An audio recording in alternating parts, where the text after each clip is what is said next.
Hey, what's going on everybody? It's Jason Frausto for TennisUnleashed.net, and in this video I'm going to show you another tactic that Diego Schwartzman used to beat Rafael Nadal on clay. Coming up.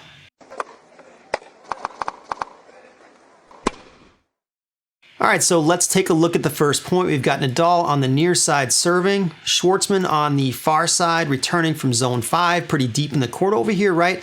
Let's let it play out. This is a pretty long point. Before we really get into this, just a comment here, if you haven't seen our videos before, the red area that's highlighted here, that's the small target area. That's 2 or less feet from the single sideline. Those are risky shots. Anything landing in the bigger section here is a big target. Those are your safer shots. So anytime you see green dots, that represents the big target area. Nadal does a really good job here, just wrong footing Schwartzman, right? We talked about this in our previous video, but hitting behind a fast player and doing that right here. Schwartzman's going this way. Nadal hits behind him to do significant damage against Schwartzman off balance here on his shot. Schwartzman goes cross court to be safe on this one because he can't get anything on it. So he's just trying to neutralize the situation. You can see Nadal understanding that Schwartzman's hitting really weak. Nadal's already moving into the court. He knows that it's probably going to be a weak ball, and he's moving in to get aggressive here, and he does that with his backhand. Takes it up the line. Schwartzman with amazing defense, and Schwartzman's able to anticipate and again move correctly in this direction before Nadal hits to basically guess and anticipate that and then do damage and hurt Nadal with that shot, right? Great anticipation. Nadal hooks it. They start trading again. Here we see a little variety from Schwartzman, not just hitting hard. This is one of the biggest mistakes people make against Nadal on clay. They don't hit loopy. They hit just a lot of flat stuff at him, and Nadal loves the flatter pace stuff. Another loopy ball from Schwartzman with depth, forced Nadal to loop up.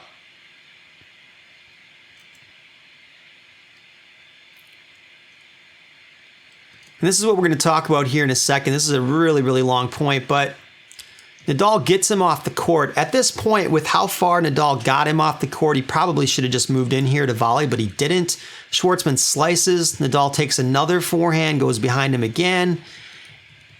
And this is the play we're going to talk about and when you should change direction. Schwartzman's in a really tough position here. He's really reaching for the ball. We can kind of see, you know, he's really stretched out in this position. He's in a tough spot, but he does an amazing job here of hooking it off the court. Now that is a small target. It is technically risky, but this is the signal and the sign and the play we're going to talk about.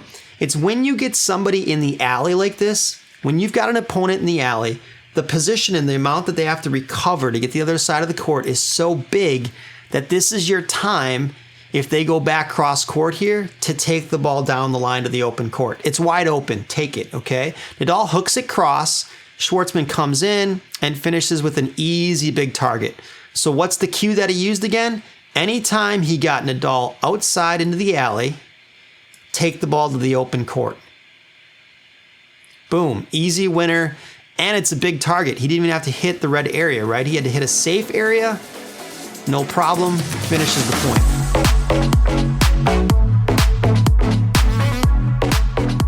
All right, so we have the second point. We've got Schwartzman serving on the near side, Nadal returning on the far side from zone 5. He starts there, loves that position.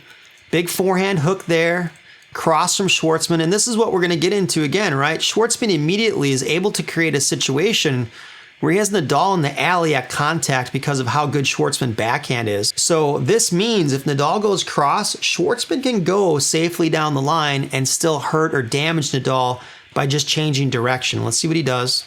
He changes direction. It's a little too safe. Look how big the target is. It's too far inside for me. I'd prefer that a little more over here to really damage Nadal. He doesn't do that. Nadal gets a chance and immediately hits deep and gets Schwartzman on his back foot, backing up a little bit here. Schwartzman hooks it back cross. Nadal again there. And what do we see again? Schwartzman trying to spread the court wide here from a deep position, and he does that. He gets Nadal in the alley for a second time, okay? And that means, again, if Nadal goes cross, Schwartzman should be able to take this down the line safely and do damage or hurt Rafa, okay? Steps up immediately, As soon as he gets the opportunity, he steps up, takes some court position, and he wants to take some time, hits it aggressively down the line, and now he's got Nadal in a really bad position on the stretch. He has time to move around here for another forehand, right? Based on its position, you can tell it's going down the line. It's not going cross. Nadal actually is reading and anticipating. Nadal's moving this way. He's not moving this way. Schwartzman comes in off that, and then he finishes the shot. Let's just go back for a second and look at the cue as to when you can safely change direction. And we see it here with Schwartzman, right? He's trying to create an angle, and he's trying to open up the court in a way where he's got Nadal in the alley. That signals to him against a really good mover that if he goes down the line here, he'll be able to still hurt and damage him and finish the point potentially. Does it, steps around, cranks that forehand, comes in, and then finishes with a volley. All right, so that wraps it up for the second tactic that Schwartzman used against Nadal to beat him on clay.